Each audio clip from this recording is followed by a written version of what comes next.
नमस्कार दोस्तों, पाथफाइंडर में आप सभी का स्वागत है। मेरा नाम है डॉक्टर महिपाल सिंह राठौड़ और आज इस वीडियो में मैं आपके साथ कॉम्बैट के कुछ क्वेश्चंस को डिस्कस करने वाला हूं। ये प्रैक्टिस क्वेश्चंस हैं कॉम्बैट के, जो लास्ट वीक पूछे गए थे और अगर आपने कॉम्बैट दिया है तो आपने ये क्वेश्चंस को अटेम्प्ट किया होगा। इन क्वेश्चंस को डिस्कस करने के पीछे कारण ये है कि कॉम्बैट में जो क्वेश्चंस आते हैं बिल्कुल वैसे ही क्वेश्चंस यूपीएससी प्रीलिम्स में आएंगे, इसीलिए हम आपको हर हफ्ते कहते हैं कि आप कॉम्बैट में हिस्सा लीजिए।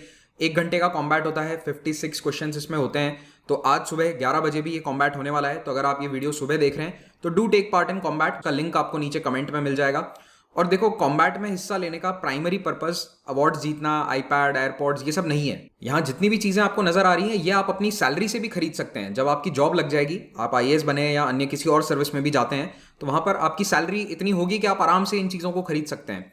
प्राइमरी पर्पस कॉम्बैट का ये है कि आप यूपीएससी के लिए अभ्यस्त हो। हर रविवार को, हर संडे आपकी आदत हो कि 11 बजे पेपर सॉल्व करना है, क्योंकि लगभग उसी समय यूपीएससी का प्रीलिम्स भी होता है। और दूसरा इंपॉर्टेंट पर्पस ये है कि अगर आप इसमें अच्छी रैंक लेकर आते हैं तो आपको अनअकैडमी के सब्सक्रिप्शंस में स्कॉलरशिप मिलती है। तो जिन आइकॉनिक और प्लस कोर्सेज के बारे में हम आपको हर लेक्चर में जानकारी देते हैं, अंत में ये कोर्सेज आपको फ्री में अवेलेबल होंगे। आपको ये प्राइस देने की भी आवश्यकता नहीं है। इसमें आपको ये फ्री या फिर 50%, 75% स्कॉलरशिप में ये कोर्स अवेलेबल हो जाएगा अगर आप कॉम्बैट में अच्छी रैंक लेकर आते हैं तो। और रैंक 500 तक स्कॉलरशिप्स अवेलेबल हैं। नीचे दिए लिंक पर जब आप क्लिक करें और आपसे अगर कोई कोड मांगा जाता है तो आप मेरा नाम महिपाल टाइप कर सकते हैं। वहां पर कोई भी फ्री कंटेंट है अनअकैडमी ऐप पर, वो इससे अनलॉक हो जाएगा। पहला सवाल, build back better world B3W project किस संगठन के द्वारा लॉन्च किया गया था हाल ही में? G7, वर्ल्ड बैंक, OECD या इंटरनेशनल मॉनिटरी फंड? तो इसका आंसर है G7। G7 ने B3W प्रोजेक्ट अपने जून महीने की मीटिंग में लॉन्च करने की घोषणा करी थी।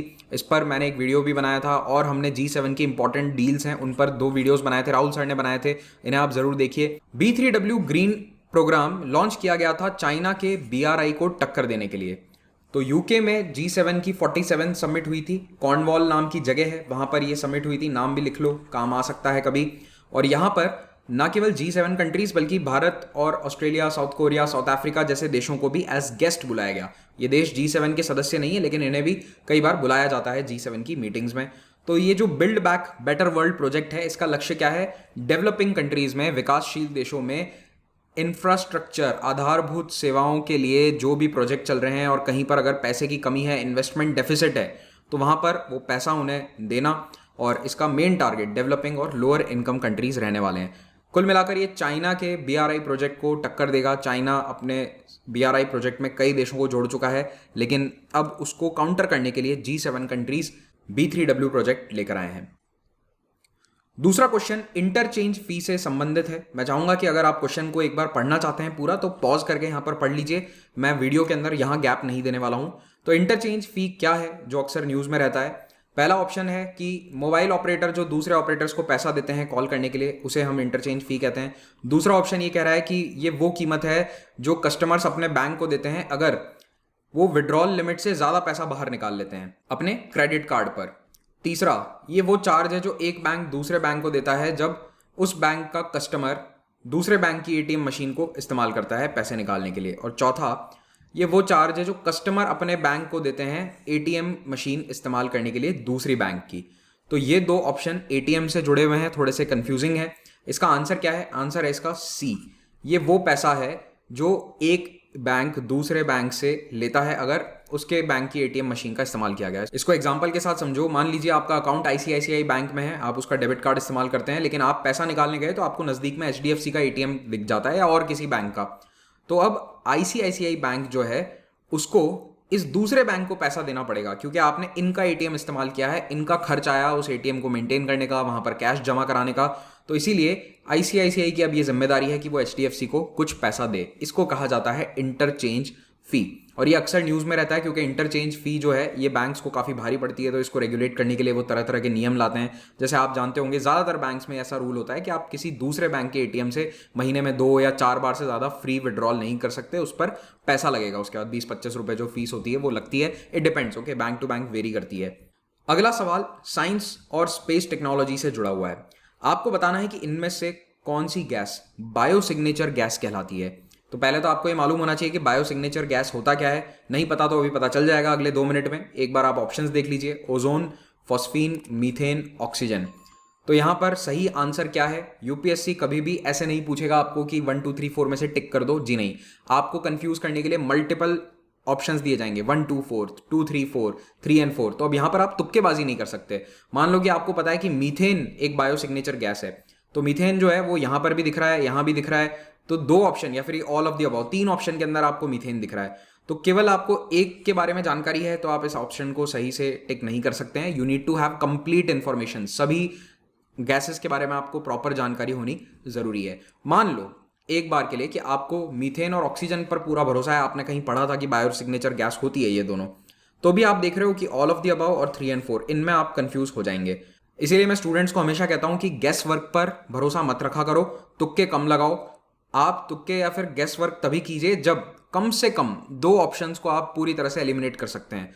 तो अगर आपको पता है कि 2 तो ये बिल्कुल ही गलत हैं, जैसे कि आप बिल्कुल डैम श्योर हो कि फॉस्फीन नहीं होता है, यानी कि ये तो बिल्कुल नहीं है, तो फिर आप देखो इसमें से ऑप्शंस आपके काफ़ी कम हो गए। जैसे फिर ऑल ऑफ द अबाउ नहीं होगा तो फिर आप यहाँ पर आ सकते हो 3 एंड 4 पर। इस तरह से आप गैस वर्क कर सकते हैं, लेकिन उसके लिए आपको 100% ये जानकारी होनी चाहिए कि इस पॉइंट के बारे में मैं बिल्कुल श्योर हूँ। खैर, अभी मैं फिर से इस क्वेश्चन पर आता हूँ। इसका आंसर ये नहीं है, बाय द वे, ये मैं आपको सिर्फ एक समझाने के लिए बता रहा था। आंसर है इसका ऑल ऑफ द अबाउ। सारी गैसेस बायोसिग्नेचर गैस कहलाती हैं। लेकिन ये बायोसिग्नेचर होता क्या है? इस शब्द को आप ब्रेक डाउन करेंगे तो आप समझ जाएंगे कि बायो यानी बायोलॉजी और सिग्नेचर ऑफकोर्स एक साइन होता है किसी का भी। तो बायोसिग्नेचर का मतलब है कि कोई भी ऐसा एलिमेंट, कोई केमिकल, कोई आइसोटोप जो किसी भी जगह जीवन का साक्ष्य देता है, बायोलॉजी होने का प्रमाण देता है, उसके एग्जाम्पल हो, उसकी जानकारी हमें मिले, वो होता है बायोसिग्नेचर। तो अभी हाल ही में क्या हुआ था, वीनस ग्रह पर फॉस्फीन गैस डिटेक्ट हुई थी। तो इससे पता चलता है कि हो सकता है कि यहाँ पर कोई बायोलॉजिकल ऑर्गेनिज्म रहा हो। पास्ट और प्रेजेंट दोनों के बारे में ये जानकारी देता है। तो दुनिया में कुछ ऐसे केमिकल्स हैं जो बायोसिग्नेचर गैसेस कहलाते हैं, कुछ गैसेस हैं।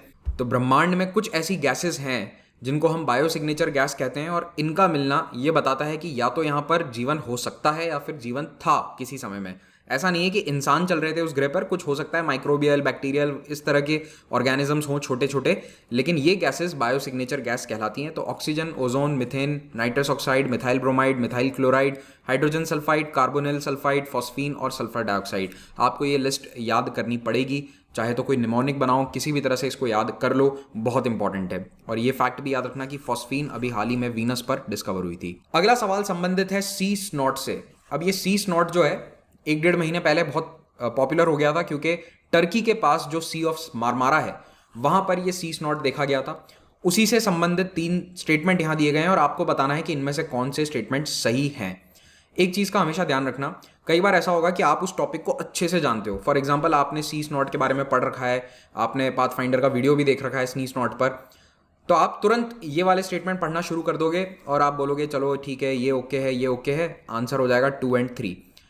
लेकिन आपने हमेशा यहाँ पर नहीं ध्यान दिया होगा कि ये क्या पूछ रहा है, करेक्ट या इनकरेक्ट। अब इस क्वेश्चन में, इस कंडीशन के अंदर करेक्ट पूछा था तो हो सकता है कि आपका आंसर सही हो जाए, लेकिन कई बार यूपीएससी यहाँ पर इनकरेक्ट लिखा हुआ रखता है। तो आपको सही नहीं बल्कि इन तीनों में से कौन सा स्टेटमेंट गलत है ये बताना होगा। तो इनकरेक्ट स्टेटमेंट और करेक्ट स्टेटमेंट क्या आइडेंटिफाई करने के लिए बोला गया है, उसको ध्यान से देखना बहुत इंपॉर्टेंट है। डायरेक्टली उससे आंसर आपका चेंज हो जाएगा। आपको टॉपिक की जानकारी है, क्वेश्चन आप अच्छे से कर सकते थे, लेकिन आप उसको गलत करके आ जाओगे, नेगेटिव मार्किंग होगी। चलिए अभी हम ये तीनों स्टेटमेंट देख लेते हैं। Sea snot is formed when there is excessive growth of algae in water due to water pollution, ये बात बिल्कुल सही है। It increases the biological oxygen demand BOD in the water body, ये भी बिल्कुल सही है। तीसरा स्टेटमेंट, पीएच लेवल इंक्रीज हो जाता है पानी का, ये स्टेटमेंट गलत है। पीएच लेवल गिर जाता है, पानी एसिडिक बन जाता है। तो यहां पर 1 और 2 बिल्कुल सही है, आंसर होगा A। अगर आपको इस सी स्नॉट के बारे में डिटेल जानकारी चाहिए तो आप किंजल सर के द्वारा बनाया गया ये वीडियो जरूर देखें, इस नाम से सर्च कर लेना, पाथफाइंडर पर आपको मिल जाएगा।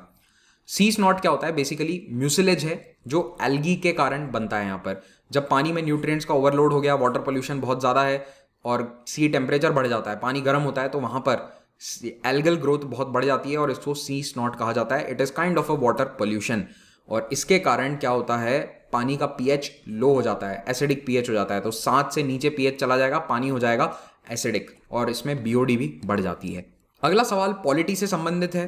भारत में चुनाव के बाद अगर कोई चुनाव से खुश नहीं है तो वो अदालत का दरवाजा खटखटा सकता है, उसे इलेक्शन पिटीशन कहा जाता है। तो इलेक्शन पिटिशन से संबंधित 4 स्टेटमेंट यहाँ दिए गए हैं, आपको बताना है कि इनमें से कौन से स्टेटमेंट गलत हैं, which of the following statements are incorrect. तो चलिए इन चारों स्टेटमेंट को पढ़िए। फर्स्ट स्टेटमेंट क्या कहता है, original jurisdiction to try a petition challenging Lok Sabha election lies with the Supreme Court and state assembly election lies with the High Court. यानी कि लोकसभा के चुनाव में अगर कोई धांधली है, उसके खिलाफ कोई कंप्लेन करना चाहता है तो वो सीधा सुप्रीम कोर्ट का दरवाजा खटखटा सकता है। ओरिजिनल जुरिस्डिक्शन सुप्रीम कोर्ट का होगा और राज्यों के विधानसभा के चुनाव के लिए राज्य का उच्च न्यायालय इसका ओरिजिनल जुरिस्डिक्शन रखेगा। ये पहला स्टेटमेंट है। दूसरा स्टेटमेंट, अगर याचिकाकर्ता के पक्ष में फैसला जाता है तो उस सीट पर फिर से चुनाव होंगे। तीसरा, इस याचिका को केवल ऐसा व्यक्ति दायर कर सकता है जिसने चुनाव लड़ा हो। It has to be filed by one of the candidates to the disputed election. चौथा, आज दिन तक भारत की अदालतों ने कोई भी इलेक्शन को कैंसिल नहीं किया है। No election has been declared void by courts because of an election petition. यानी कि चुनाव में धांधली की कंप्लेन पर कभी कोई भी चुनाव रद्द नहीं किया गया है।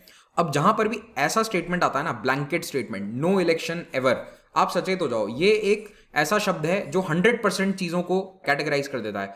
तो एब्सोल्यूट टर्म्स जो होते हैं ना, एब्सोल्यूट चीजों को बताने वाले टर्म्स, उनसे आप बहुत सावधान रहा करो। No election has ever been declared, तो अब आप खुद कॉमन सेंस इस्तेमाल कर सकते हो कि भारत के 70 सालों के इतिहास में कोई ना कोई चुनाव तो ऐसा होगा जो अदालतों ने रद्द किया है। और आपने पॉलिटी पढ़ी है तो आपको इसके बारे में जानकारी होगी कि तत्कालीन प्रधानमंत्री इंदिरा गांधी का चुनाव रद्द किया गया था 1971 के चुनाव का, और उसी के बाद जब वो वर्डिक्ट आता है तो इमरजेंसी को लागू कर दिया गया था।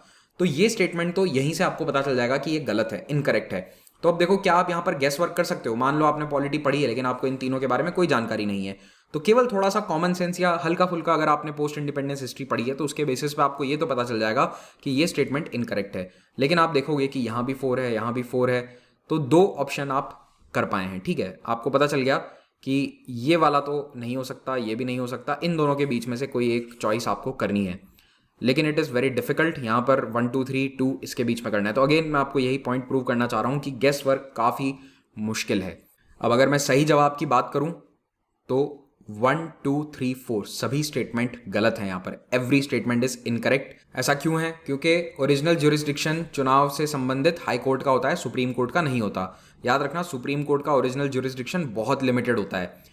हाई कोर्ट में जाकर केस दायर किया जा सकता है। दूसरा, ऐसी याचिका यानी कि चुनाव में धांधली के खिलाफ याचिका कोई भी व्यक्ति कर सकता है, चाहे वो कैंडिडेट हो या फिर उस असेंबली एरिया का या फिर उस लोकसभा कॉन्स्टिट्यूएंसी का कोई वोटर भी हो सकता है, इलेक्टर भी हो सकता है, कोई भी जाकर कंप्लेन कर सकता है।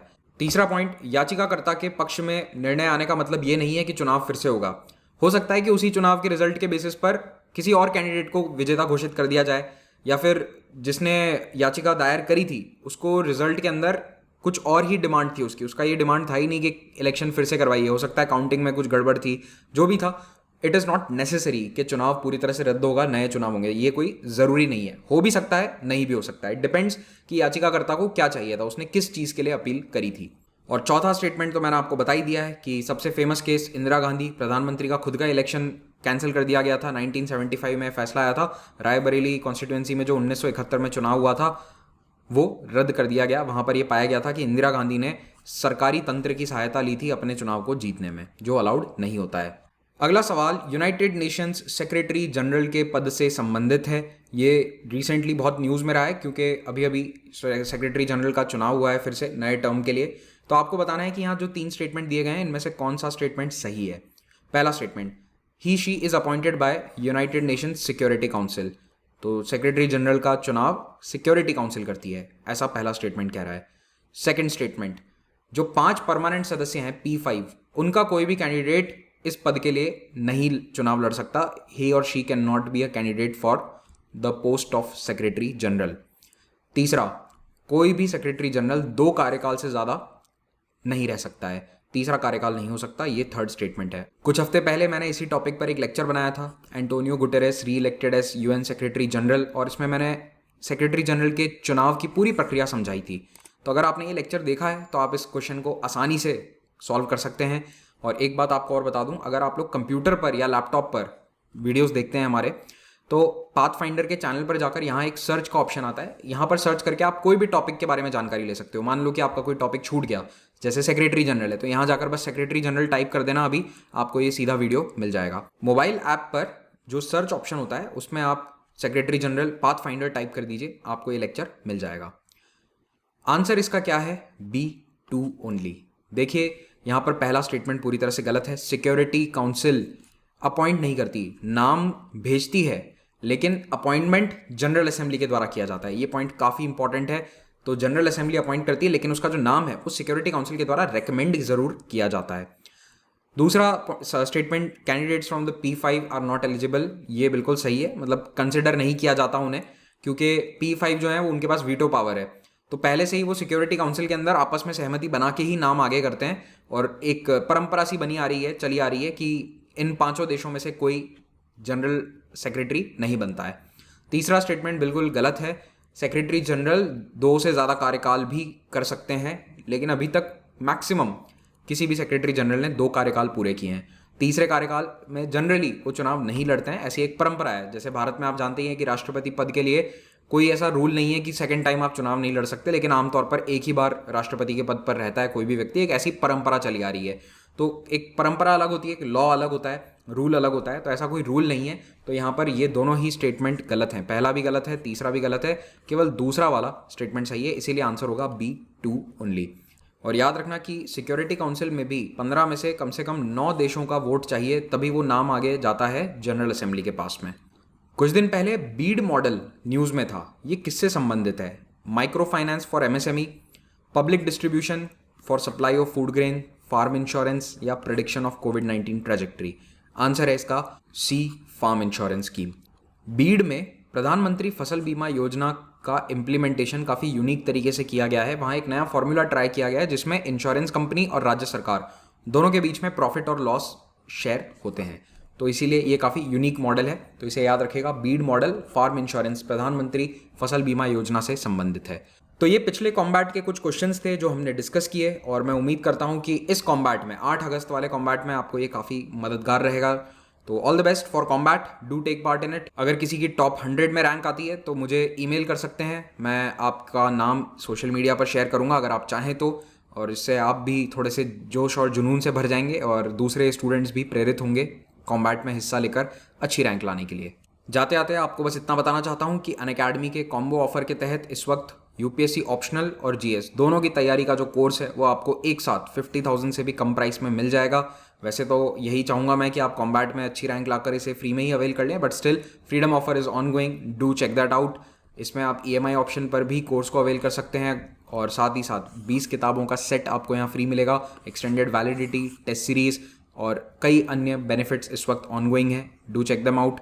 नया बैच 11 अगस्त से स्टार्ट हो रहा है, तो 1 ईयर 2 ईयर बैचेस होते हैं, और मेरा मिडीवल हिस्ट्री का कोर्स 19 अगस्त से स्टार्ट होने वाला है, तो इसको भी ज्वाइन कीजिए। इसका लिंक नीचे डिस्क्रिप्शन में मिल जाएगा।